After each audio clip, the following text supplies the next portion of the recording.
these are human documents that have some of that element in it? In the Bible, yes, we do see human hands on it. We can see by the perspective that's given to God Almighty. He's given in humanistic attributes, and the perspective is given like it's more like a story than a revelation. And the Quran is just the Word of God. Another thing that separates the two is the Bible. It has different levels of articulation in it. You have the Word of God, then you have the word of a prophet, and you have the word of the historian, and then you have other things that are inside there. And then, of course, you have revised versions and things like that. So we already know the man, deals with it a little bit. But in the Quran, you only have the word of God. If you need the word of Muhammad, you need to go to a different book, which they'll call Hadith. And then if you need the word of a historian, you need to go to a different book again. So everything is separate, so it separates the confusion, anything like that. Plus, in the Quran, we're told about the previous scriptures that came before, and we're also told that the Bible has been touched and corrupted. So. Okay. The next is for our Christian presenters.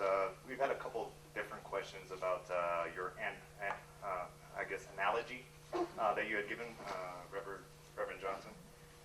The first one says, Jesus taught his followers not to take the message to the Gentiles. Jesus was Hebrew and spoke Aramaic. Saul of Tarsus, who is Paul, who never met Jesus and murdered Christians, loved his Roman and Greek ties. The New Testament is in a Greek, a language Jesus never spoke. Then why is the majority of Christian theology plagued with polytheistic beliefs that are a direct result from Roman and Greek culture?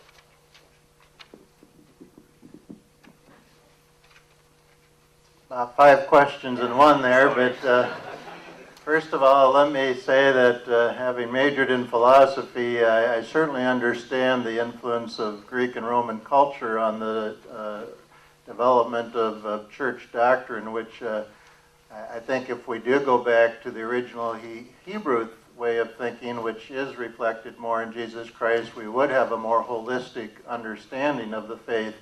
Just as an illustration, again, one of the stumbling blocks to the incarnation for some people, particularly the Greeks and the Greek philosophers, would have been the idea that God, eternal, spirit, could become flesh.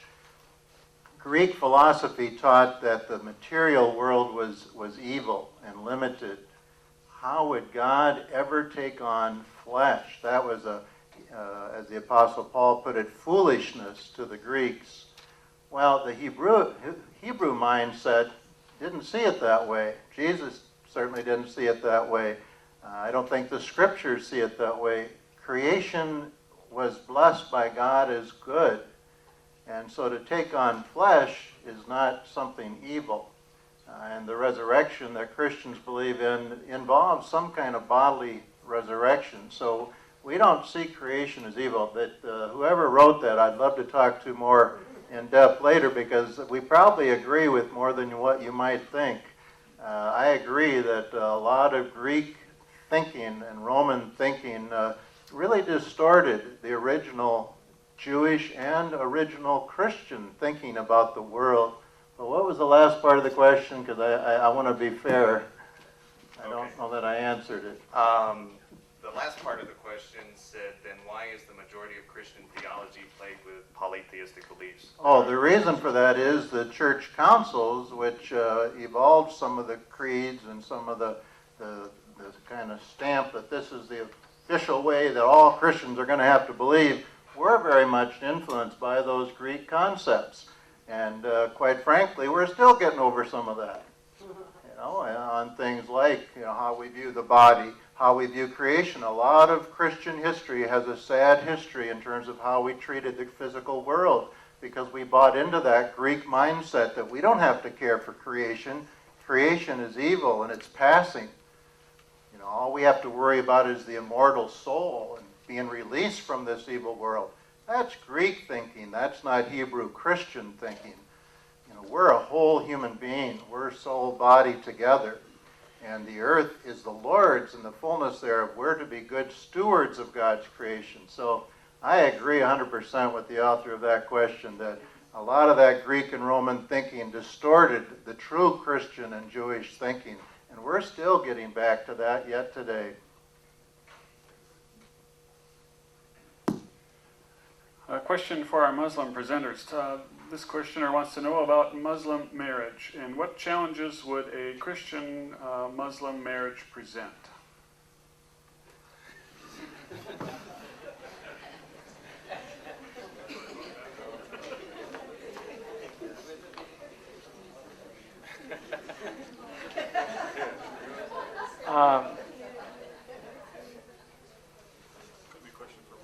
The marriage for Muslims.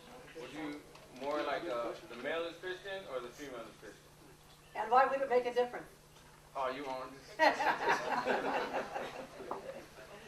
You know, the Muslim woman cannot marry a Christian man, and a Muslim man can marry a Christian woman. Why would it make a difference? Why? I'm trying to think how.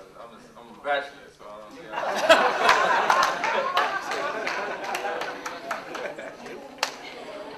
The reason is most likely woman follows her husband, and when a man, a Muslim man marries, the only purpose is if he wants to save those people from the hellfire, that teach them about Islam.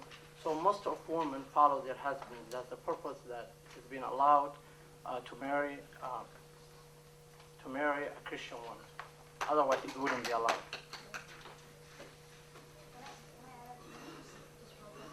And a Muslim man can't just marry any Christian woman or any Jewish woman. They have to practice the Christian faith or the Jewish faith. What the sister had said is one of the stipulations for a Muslim man marrying a Christian woman is the Christian woman has to be pious.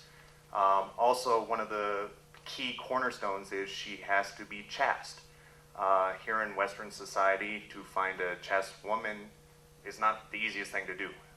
So in our theology, in that, it states that a Muslim man, it's better if they marry a Muslim woman, if at all possible. And that's the reason why, because of the stipulation given by God.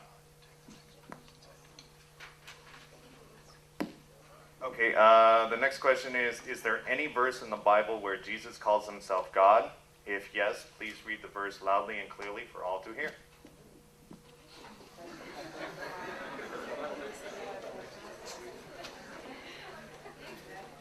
I can't think of anything, and I'm not going to get the big book of all the words of the Bible out right now to explore it. How's that? But you are right in that fact that Jesus points us towards God. And in that sense, we understand as we see Jesus and become pointed towards God, we become a part in relationship to Him. And there is a, let's see how I can say it. There's the purpose of Jesus' life came right down to the matter of making known the very great graciousness and love of God. So as we participate in Jesus, we participate in the love of God.